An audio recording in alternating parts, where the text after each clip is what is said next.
So you just got hired.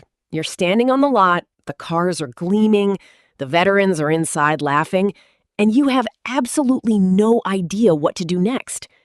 Let's get one thing straight.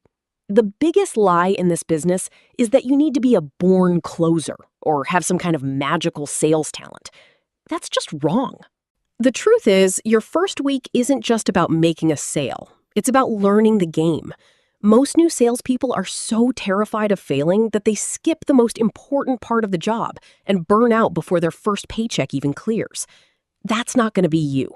In this video, I'm giving you the exact game plan for your first 5 days. This isn't theory. This is the mentorship that will build real confidence and help you sell your first car faster than anyone expects.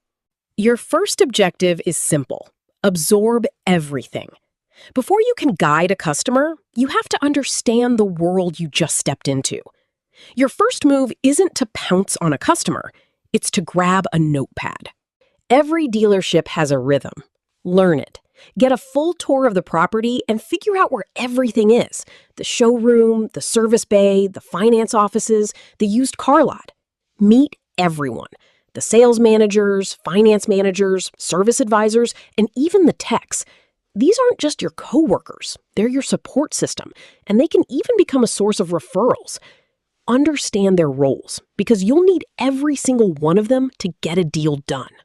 Next, you need to find a mentor to shadow. But don't just chase the top salesperson. The guy or gal selling 30 cars a month might be a force of nature, but their method could be too chaotic for a beginner to follow. Instead, find the salesperson who is disciplined, the one who follows the dealership's process every single time. Watch how they greet people, how they move from the lot to the desk, how they handle the paperwork. Your goal is to learn a repeatable system, not just witness random acts of sales genius. And for a moment, forget the commission. Your first week is basically a paid education. Most dealerships offer a training salary or a draw against future commissions. Clarify this with your manager so you can focus on learning without the pressure of an empty bank account.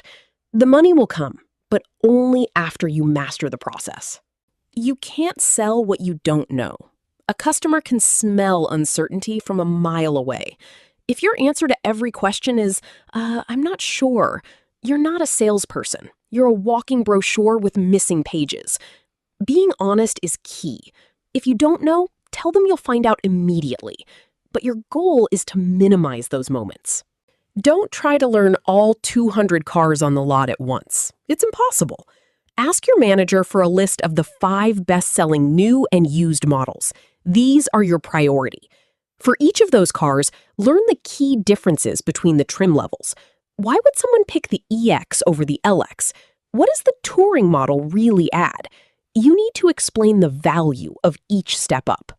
Then, do your own walkarounds on these cars twice a day.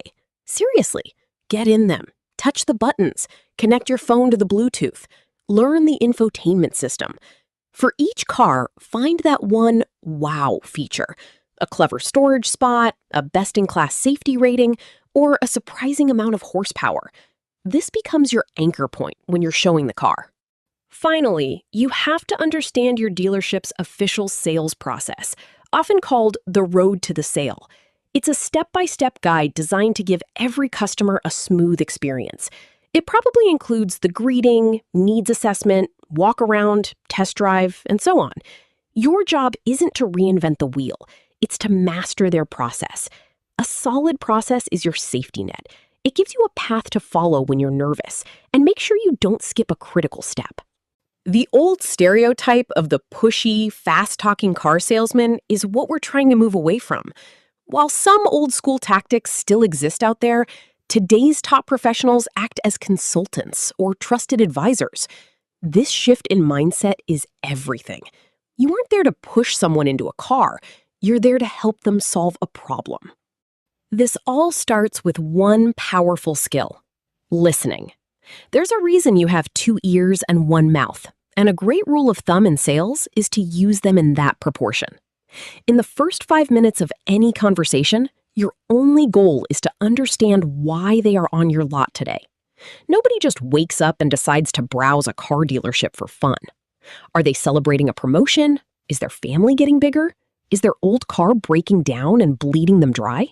Ask open-ended questions to figure out what they really need. Instead of, want to see an SUV?